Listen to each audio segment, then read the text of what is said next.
series that we're calling a virtual interviews with industry business reps. So let me just set the stage.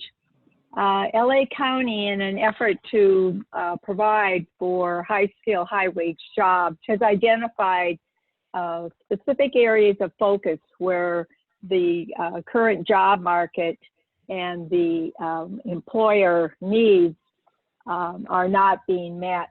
And our focus has been in 8 different areas of sectors. And what our intent is to focus on those sectors over the next 3 weeks, 2 sectors at each session. And we've asked people from business and industry to join us and to share a little bit about their perspective of the industry, and specifically looking at the role the community colleges play. So with that, I want to introduce our first host, which is Ruth Emanuel, who's the Regional Director for Global Trade. Thank you, Ruth, for providing us with a speaker today, and she will introduce her speaker. Hi, everyone. I hope everyone is doing well and staying safe out there. Laila, thank you so much for giving us the floor to talk a little bit about our sectors. I know most everybody, but if anybody doesn't know me, Ruth Emanuel, the Regional Director for Global Trade for LA. And I'm pleased to have our guest here, Simona Racek. I work along with her at the California International Trade Center. And before we delve into the questions, I know we have 2 sectors today that are presenting. I want to read a little bit about her bio, and we can get started on the interview questions. So Simona Racek has 7 years of experience in global trade. She grew up in Romania and began her work in international trade as an international trade paralegal for a large law firm in downtown Los Angeles. She has an associate's degree in paralegal studies from West LA Community College and a bachelor's degree in international business from California State University, LA. Simona is the founder of Just Down the Street, an export management company, and an international expansion consultant with the California International Trade Center, CITC. She also consults with the Los Angeles Regional Small Business Development Center, also known as SBDC, which most of us know, and the Economic Development Collaborative in Ventura and Santa Barbara, EDC. Simona is also the Vice President of Women in International Trade Orange County chapter. I'm a member of the LA chapter. WIT is a California nonprofit organization that fosters international trade and the advancement of women in business. Her expertise touches on different areas of exporting, from building global export market plans, export budgets, and obtaining state, federal, and regional grants to support export activities. And she also advises companies on regulatory compliance within the global health and dietary supplement industry. So Simona, thank you so much for joining us. And we wanted to have you here today because I know we had conversation in the past about exposing more students to the global trade sector, particularly girls, and because the industry is always looking to infuse with new talent. So thank you so much for taking the time to be here with us today. Thank you, Ruth. Thank you for having me. So I'm going to go delve into a little bit of the questions, and then we can go back and forth and have a conversation. But could you let us know a little bit about the overview of your role and kind of a brief definition of what you do? Definitely. Thank you for the kind introduction. So as an international expansion consultant, which is what I do, I advise companies from California on how to expand their business globally, either through cross-border e-commerce, which is the work I do at CITC, or through traditional distribution, which is brick and mortar distribution. This basically means that companies are adding multiple levels of complexity to their existing operations, like cultural differences, currency risk, government regulations, just to give a few examples. And As an advisor, I have to understand the complexity in order to successfully guide clients on how to prepare to solve problems along the way. So I see myself as a resource, as a problem solver.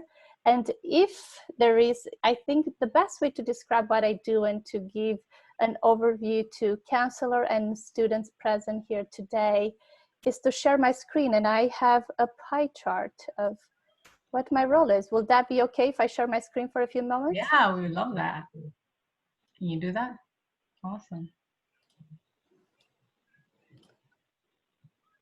Whoa. Oh, there he is. Yeah.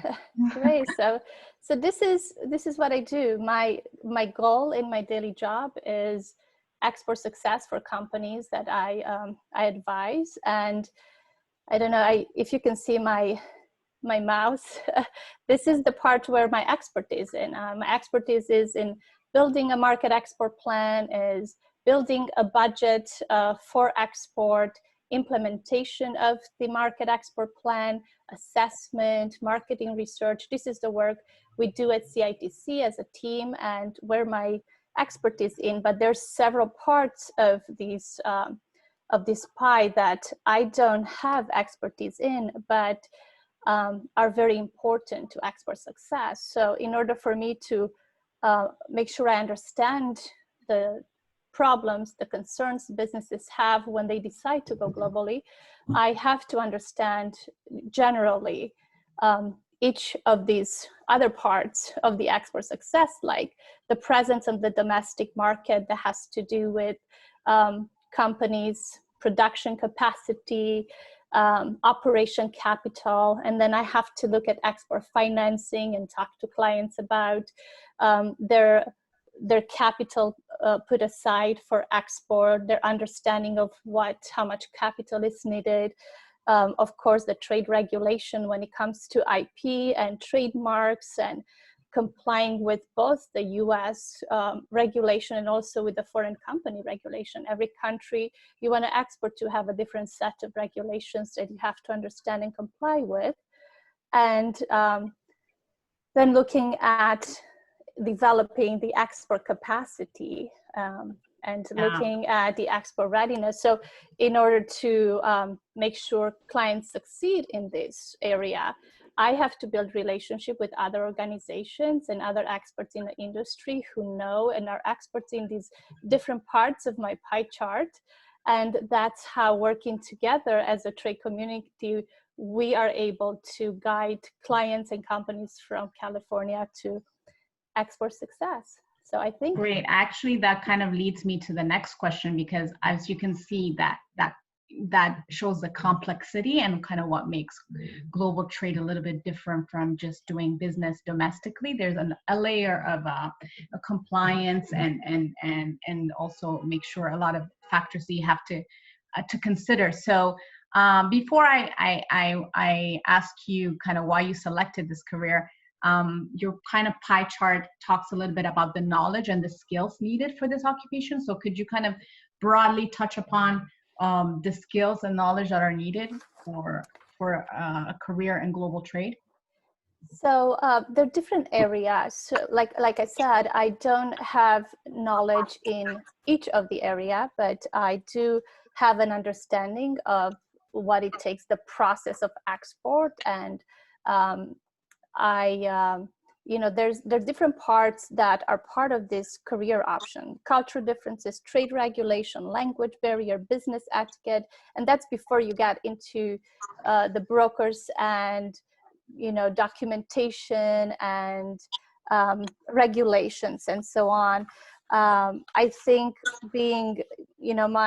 looking back at my education and what has prepared me for this career, part of it was making sure I'm really up to date with what's happening in the trade community, being part of organizations that have the role and the mission to bring information to the trade community. I took the Port of Los Angeles Trade Connect University and Export University program. And this is what they do. And during these programs, it's a free training from Port of Los Angeles. that walks you through every single step of export process. And being able to, the programs last for about 6 months, I believe. So being part of these training programs and constantly updating myself on the new regulations is it's part of my daily job as well. And my training from community college, from West LA Community College in paralegal study had international aspects of it as well. My training from Cal State Los Angeles in international business. I remember there was a chapter on cultural differences every single semester. So that was very helpful in training me for the job today as well.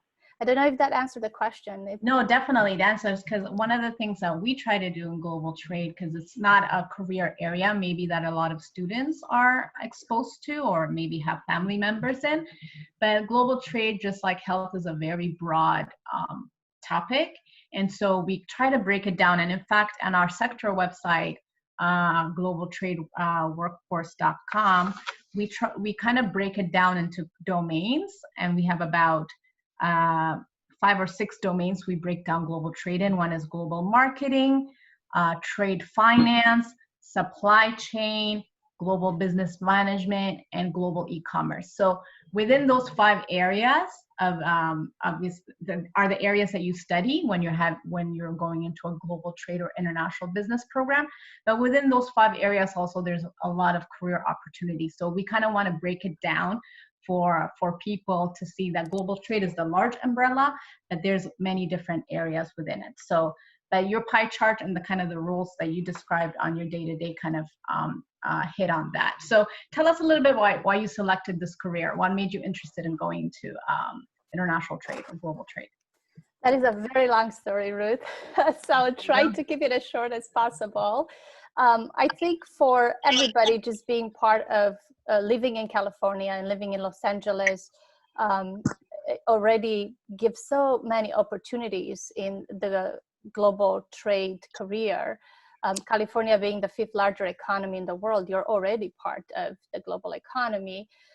For me, my why I chose this career is I grew up in Romania, and my childhood was during the communist regime, and the country we do not have access to information, products, or services from outside the border. So I learned at the early age that the importance of access to information.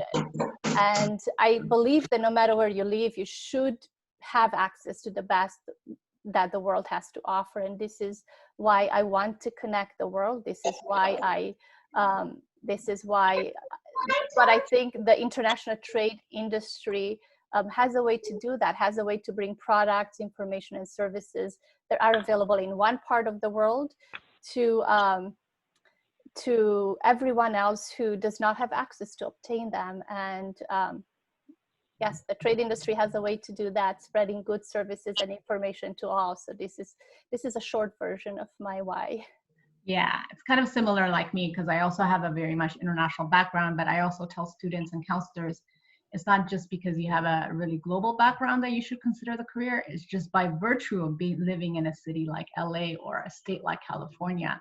There's just so much opportunities. We have the 2 largest ports, we have the biggest airports, and just those 2 entities alone provide so many jobs and opportunities for students. So I always encourage people to take part of that industry, which is, I think, the 2nd largest industry probably after entertainment.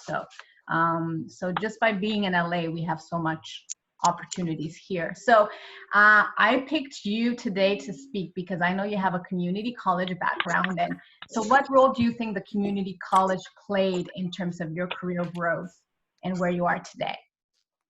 A very important role.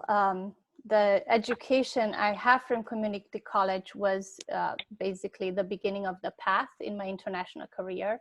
And as I mentioned to you via text this week, I came across these community college magazine from spring of 2005 from Los Rios Community College District. I was part of their accelerated college education program. So that's where my education at community college started. It was called the ACE program, and it was for students who also had a job during the day. So I went to school in the evening. Then I transferred to West LA Community College, and I focused on my associate's degree in paralegal studies. And I was able to use that degree to obtain a job in law firm in downtown Los Angeles. I'm sorry, I hear some noises in the background. Yeah, I think it's Annie. Annie, if you could just mute yourself, that would be great. Thank you. I'm sorry for that. So being able to use my degree from community college to obtain a job in a large law firm in downtown Los Angeles. And then I moved into the international trade department, and I assisted attorneys in the trade department with regulation and compliance. And that's where my love for international trade was brought back, and I decided to leave my job and go back to school. I kept my job for the first year and a half, and I only left my job in the last year of Cal State LA. I transferred to Cal State LA and graduated with a degree in international business. So to answer your question shortly, my community college education put me on the right path in my career goal. That's awesome. And obviously gave you the flexibility to work and go to school and really have the foundational skills. So yay for community colleges. That's why we're here, right? To encourage that path. So I know you're a member of Women in International Trade and part of the global trade community here in Southern California. Can you let us know the jobs that people who are in this field or who do similar programs can get after they graduate?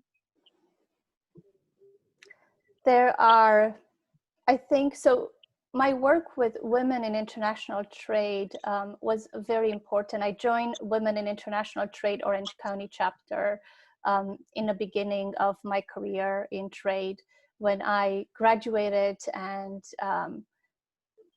I was networking in the local trade community. I was introduced to somebody from WITOC, and the importance of networking in the local trade community played a very vital role, because that's how I basically was introduced to my first contract, which was the contract with California International Trade, and getting to know the people in the community and learning about the programs that are available, the scholarships that organizations in trade are offering, was very helpful for me to grow within the local trade community.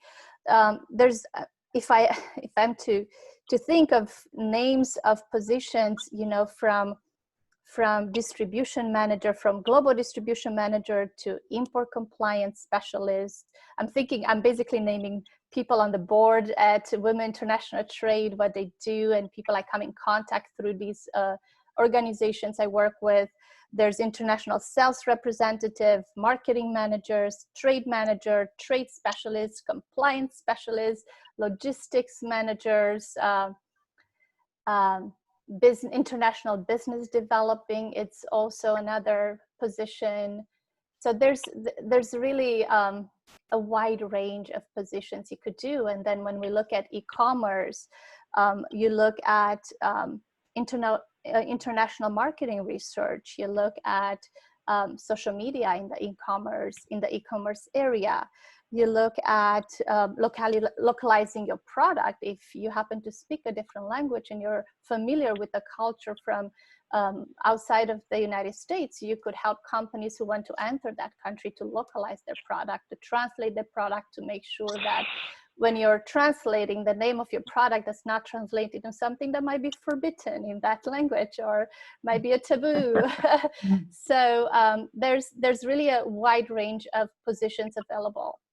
Yeah, and I just to add on that, I think the really great thing about this sector is there's many entry points. There's jobs that you can get right out of high schools. there's a lot of jobs that are middle skill that are a good fit for community colleges, and then there's jobs that you can grow in and really grow with a degree. So there's entry points for everybody, and it's pretty wide range, and it's probably an area where your specialty and special skills or your niche really will advance you forward. So, and I really like the fact that you really emphasize networking, because the global trade community is small. So organizations such as Women in Trade or other organizations such as the Port of Los Angeles Export University that you mentioned are a way to kind of just plug in the community. So let's talk about salary range, career mobility, the benefits of this career, kind of from what you've seen, and I could also add on to that. So as you can see, I am in my home office, and this is not just because of the quarantine. This is where I work from daily. So I do have the flexibility of working from home. However, that comes with the need of building some discipline skills. I travel to meet with companies all over Los Angeles area, including Santa Barbara County.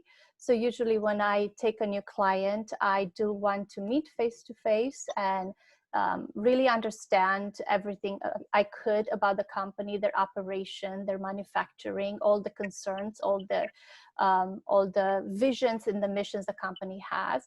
So I travel quite a bit. I participate in many trade events, and I want to mention a few of them. Like in May usually we have the World Trade Week. We have World Trade Week Los Angeles, World Trade Week Orange County. It's a great place for students to join these events that happen, to reach out to organization. And I remember as a student, I used to get away with entering for free in all of these events. All I had to do was to show I had a business card as a student, and I do want to mention that to counselors and students. It really helped me to have a business card as a student. I found it the other day and I said, I have to mention it.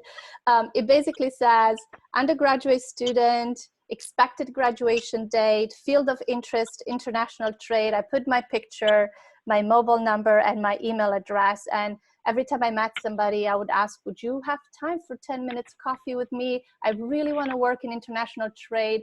And that's how I met my mentors. And my mentors are the ones who introduced me to all the organization and the programs and helped me to arrive to where I am today. If I did not have this mentorship around the way, it would have been much more difficult. In terms of price range, going back to what I was able to do with an associate's degree from community college, my salary as a paralegal in a large law firm in downtown Los Angeles depends on your experience as well, but I was going up towards 100,000 a year, and there's paralegals who make up to 120 a year, depending on the years of experience. So I left a pretty good, decent job with health pay in order to continue my education and to start my own company and become a consultant. And now I charge per hour, and it really depends of how many hours I work a week, how many projects I can work up at once, how excited I am about the project. I do get very excited about certain projects, and I like to put a lot of focus on those projects. But the range, I don't know, you might have some more stats than me, Ruth. Yeah. But yeah, again, I mean, yeah, there is starts, and in fact, we are working on a burning glass report with our Center of Excellence to kind of identify those entry points and the salary ranges. I'm really excited about that specifically for our region. But just a quick kind of background, like an import-export specialist could make up to $64,000 a year, and I say specialist because that's kind of the entry point. Obviously, if you're a manager, you can make a little bit more. Global trade compliance specialist, again, can make up to $41 to $50 an hour. So it depends on the company, the size of the company. And remember, a lot of these companies, we know of the big ones like the Raythons, and they have huge compliance departments, but there's a lot of smaller businesses also that are exporting that need that kind of expertise. So it depends on what size of the company is. But Dr. Colleen, actually, there's a question in the chat. what type of jobs would be good entry points for high school or community college students who do not have work experience but are studying global trade or international business? Any ideas? I have some ideas, but I just wanted to get your take. Colleen, I think for me, obviously, if you're really good with people and you have language skills and cross-cultural communication skills, sales is a really a good entry point. Everybody's looking for people that can understand and other markets and are able to expand their sales. And in fact, there's a lot of studies that show that those companies that can diversify and are not just reliant on domestic market really weather storms like economic downturns or even like things that we're going through with COVID right now. So sales is always a good entry point.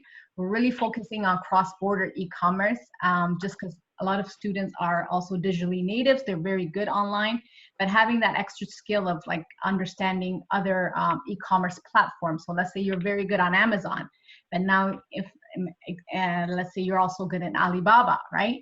That gives you an extra edge. So e-commerce is also another good entry point for students. And then a huge one for our sector that really intersects with advanced transportation logistics is logistics and supply chain, right?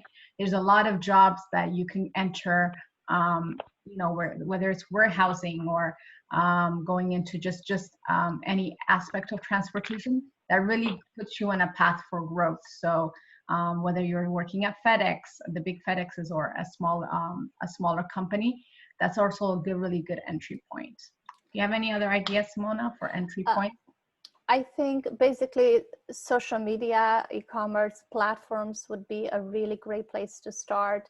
There's, you can find an international trade company, which could be an export company or an import management company, and look at internship, look at these positions. They are available.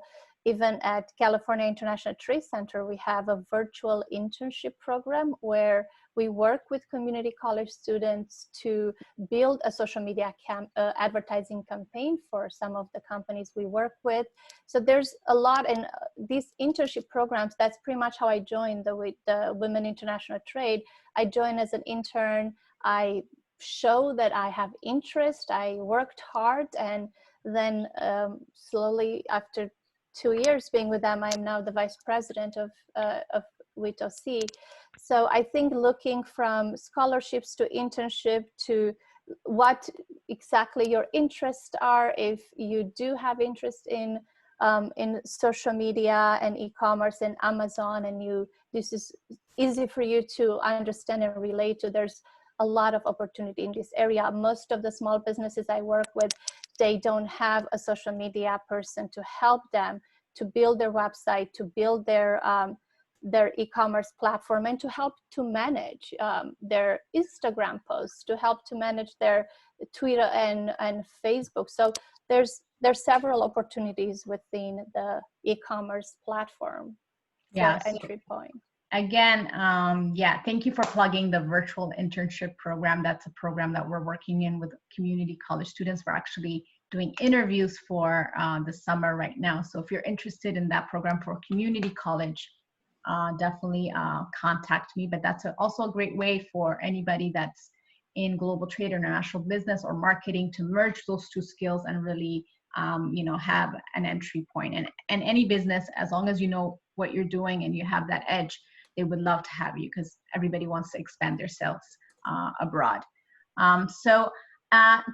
I know our time is almost up, Simona. Do you want to kind of just have a lasting message for anyone that's considering this career, or also even for the career pathway specialists who joined us today and their high school partners, a message they can send to their students?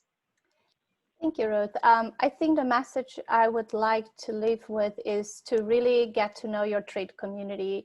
This profession it's all about building relationships and building trust. Do study cultural differences and keep an open mind, because the American way of doing business is not the international way of doing business. Invest in your leadership skills. encourage students to join the leadership clubs and other personal growth clubs, and even local Toastmasters International. I remember I was part of Toastmasters chapter at one point. Build your public speaking skills and just invest in personal growth. I practice mindfulness as a way of, for my personal growth, I practice mindfulness as a way of being aware of my behavior, to stay focused, to be centered, to find balance, and to sort of look at how my behavior influences those around me, how other people's behavior influence me, and how do I react to other people's behavior, because these are all important elements of leadership. So yeah, basically I hope this was helpful. If you do have any questions for me, you could find me on LinkedIn under Simona Racek. And everybody loved the business card idea. I got 2 comments. Great idea for students. One last plug for the business card. What were the other things that you put on?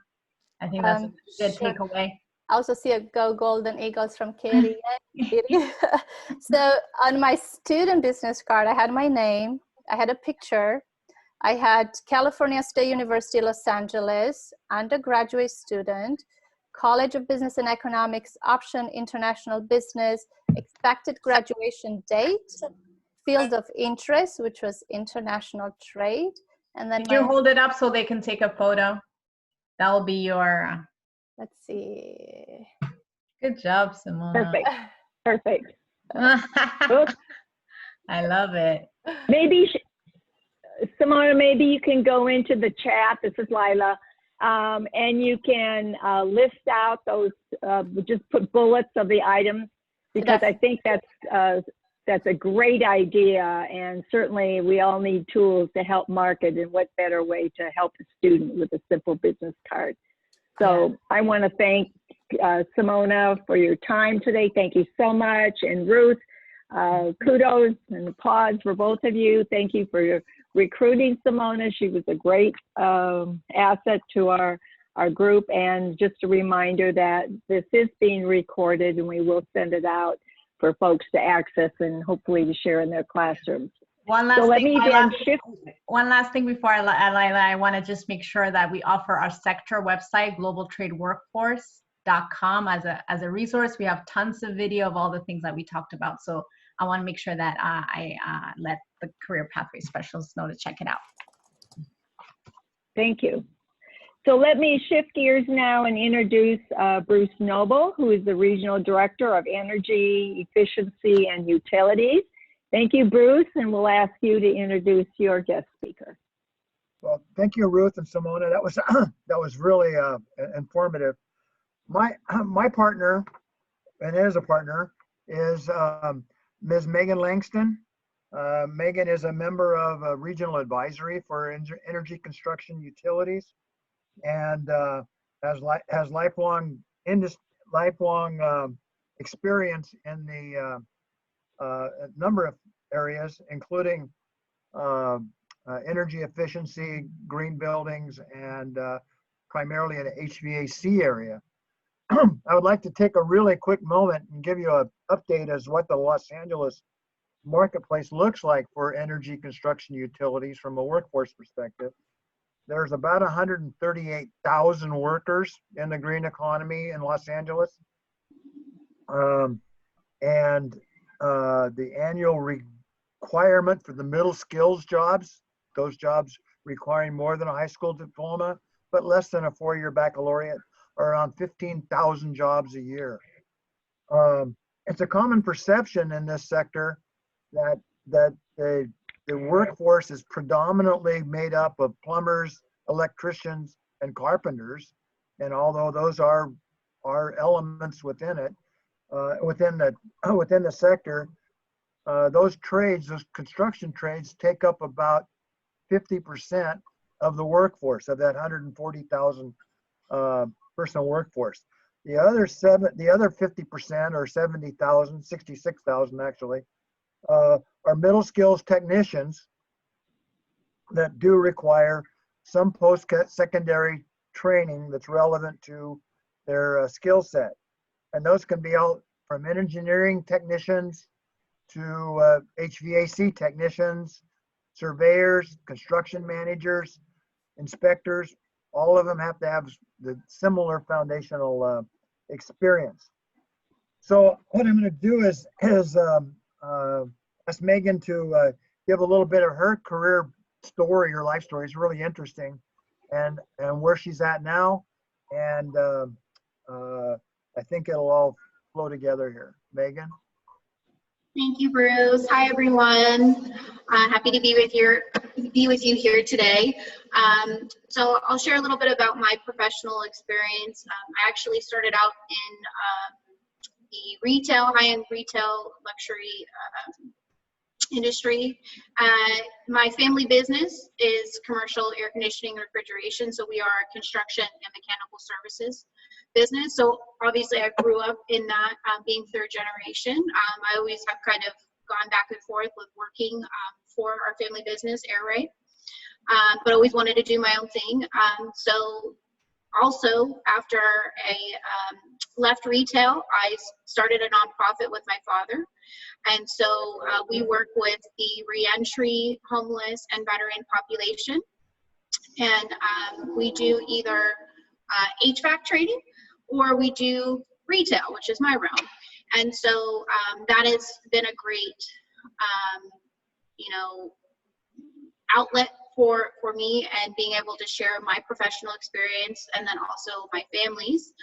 We work with Goodwill Southern California and Orange County Goodwill as well, through several different grants. So I handle the community outreach for Air Right. And so we are actually working with the community colleges. We pull a lot of different talent through the community colleges. My father actually went through the program at Cypress. And so I know firsthand, I also went through the community college. I went through Orange Coast College and then transferred to Cal State Fullerton. So my role is not only just with Air Right, it's community outreach and workforce development,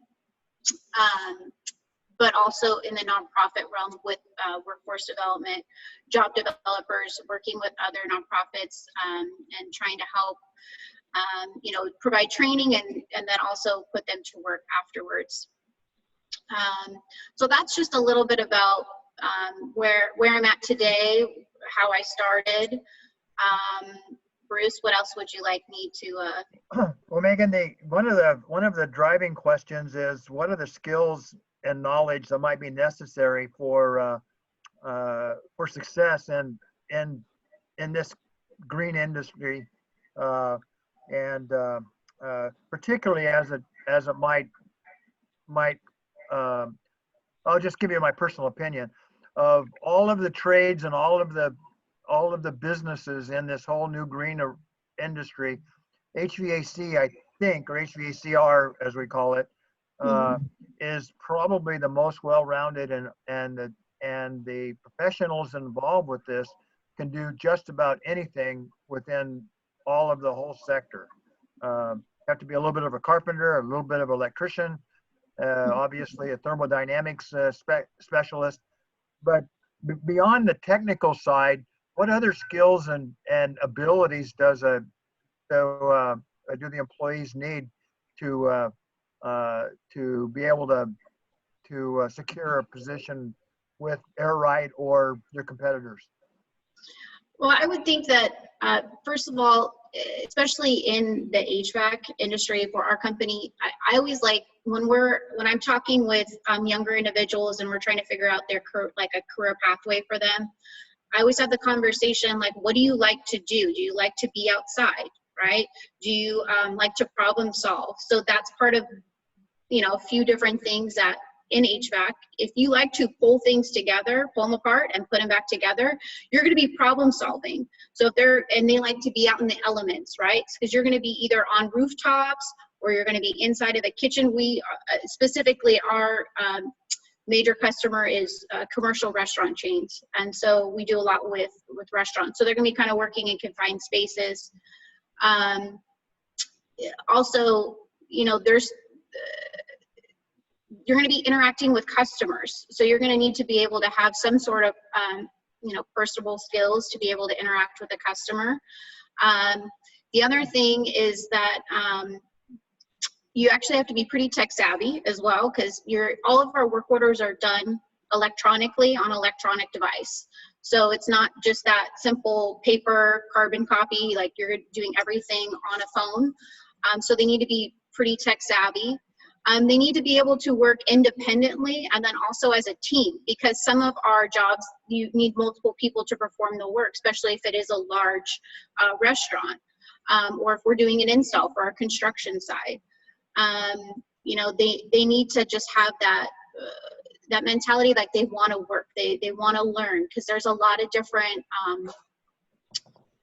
areas for opportunity to learn. So we partner like with the community colleges, and we'll get someone who's, you know, maybe only a year in, they've heard about Air Right, they want to come work with us. We have a very good reputation with the community colleges.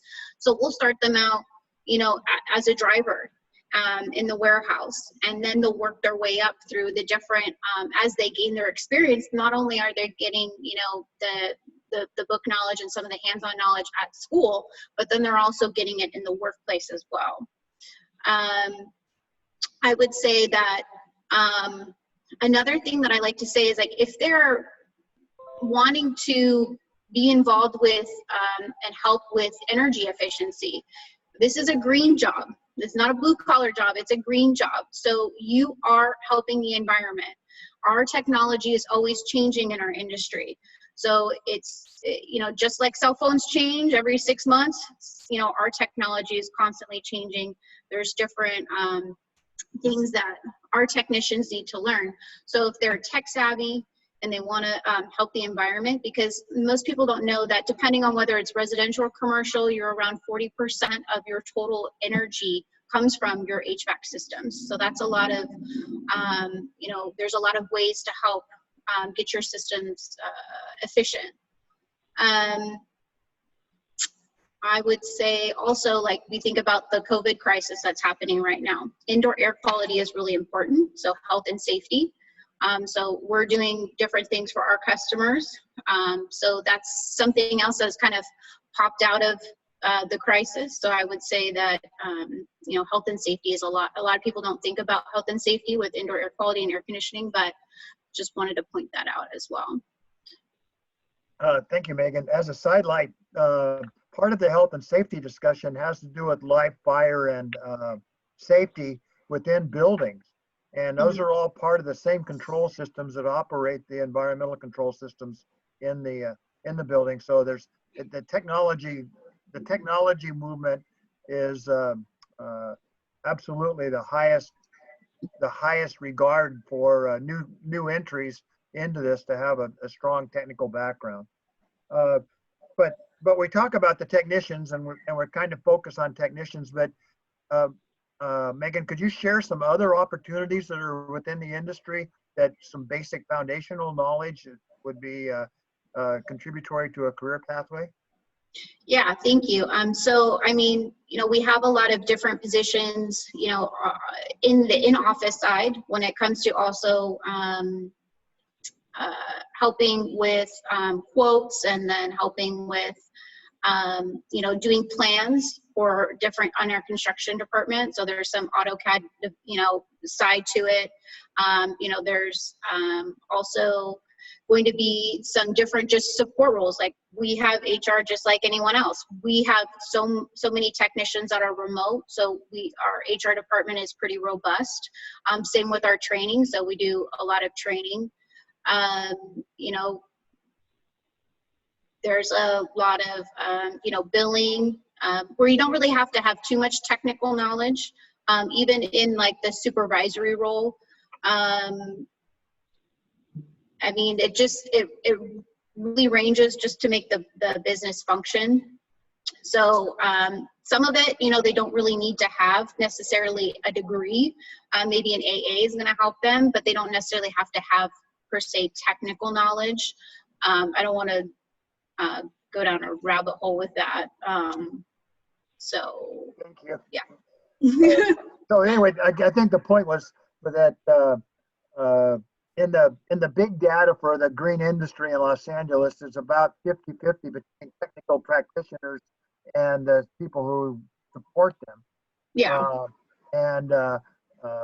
In talking with Megan, her company, it's about 2/3, 1/3. 2/3 of the folks are technicians, and 1/3 are support people, including customer service people, schedulers, cost analysis, warehouse people, all of which kind of have to know something about the business and something about the technologies.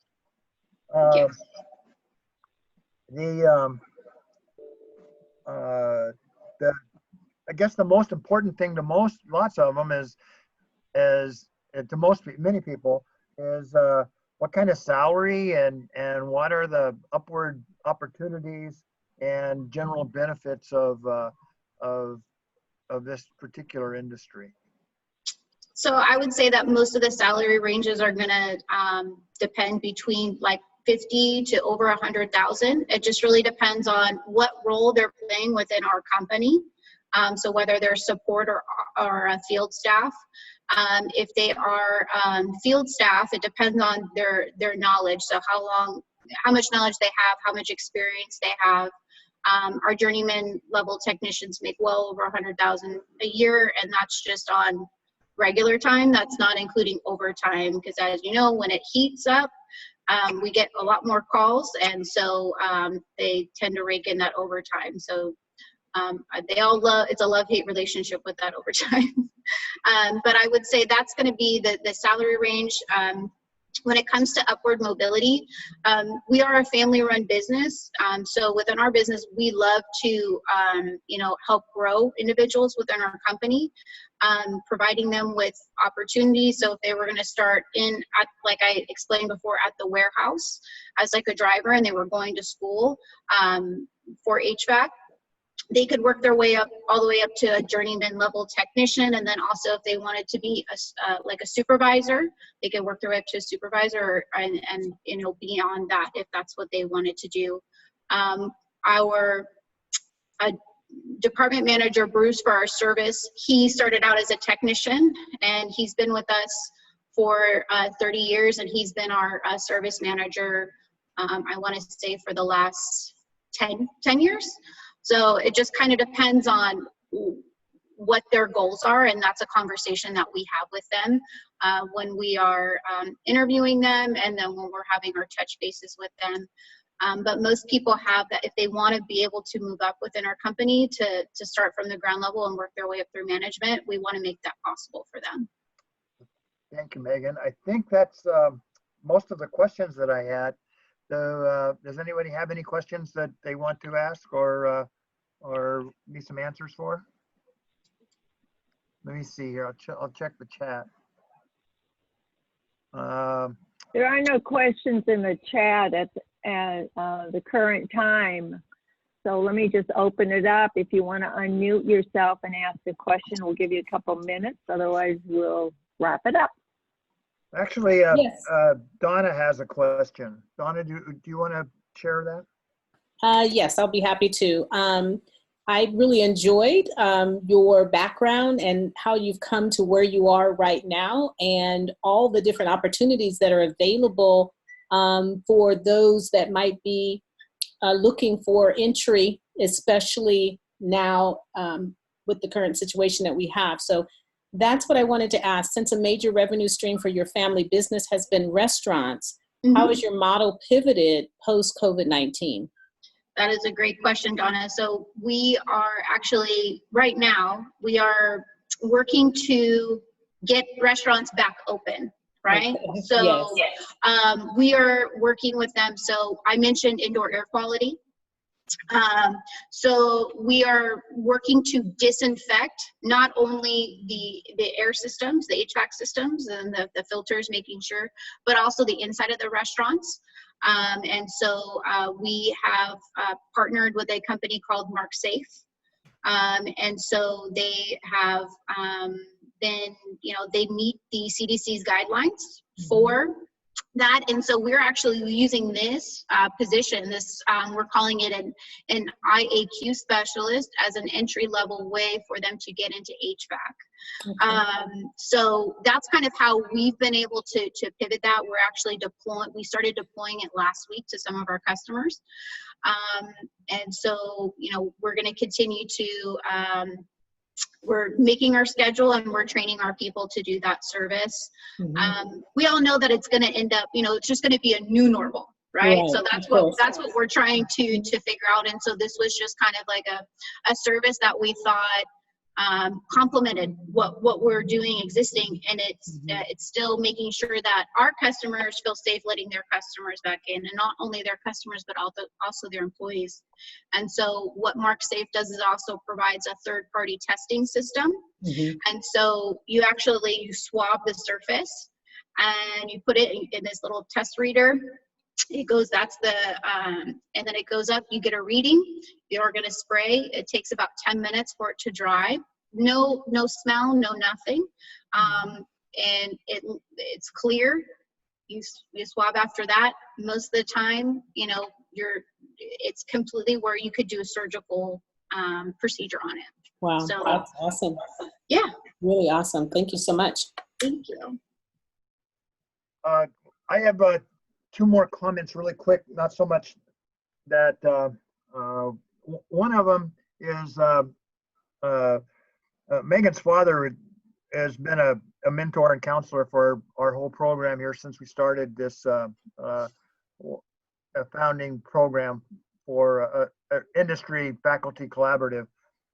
And he had there's two important things that have to happen before anyone gets a job at Air Right. And this was in a public forum, and a bunch of nodding heads were in there. One is the student has to have a clean driving record. Yes. Generally, they start out as maybe a gopher or as a very important person, and they have to have a clean driving record. And if they can't get insurance for their company, so they don't really have they can't really use them in a mobile company, number one. And number two, the phrase that stuck with me the most, and this is from her father, is, oh gosh. that's okay, I'll try to clean it up, is what he's really looking for is someone who will show up on time with their pants pulled up, look them in the eye, and shake my hand. And if they'll do those four things with a clean driving record, there's a good chance I'll put them on. And so it's really pretty simple. There's, you know, we go through a lot of gyrations of technical needs and student learning outcomes and certificates and degrees and all kinds of stuff. But it really comes down to the individual and their relationship to from within themselves and with the people they have to interface. But with that, I guess, Lida, we'll turn it back over to you. Do you have a closing comments? Okay. Yes, thank you. Thank you, Megan. That was great. You've told us about an industry that expands beyond what most of us could have conceived. And so thank you so much. Thank you, Bruce, for recruiting Megan. You said you had a good person, and you sure did. So let me just remind everybody that we have 2 other industry interviews on May 12th. Those will be in the advanced transportation and logistics area and digital media ICT. And then on May 19th will be business entrepreneurship and logistics and healthcare, and our focus will be on a relatively unknown occupation, that of orthopedic technician. So I encourage you all to return, and as I said, we have recorded this, so it will be available for counselors and teachers and career center folks to show in their virtual classrooms. And I'm looking at how we can post it on our website so that you can access it as well. So thank you all. It's always great to stop a few minutes early. Nobody complains, I know. And so have a good rest of your day and stay well. Thank you. Bye-bye.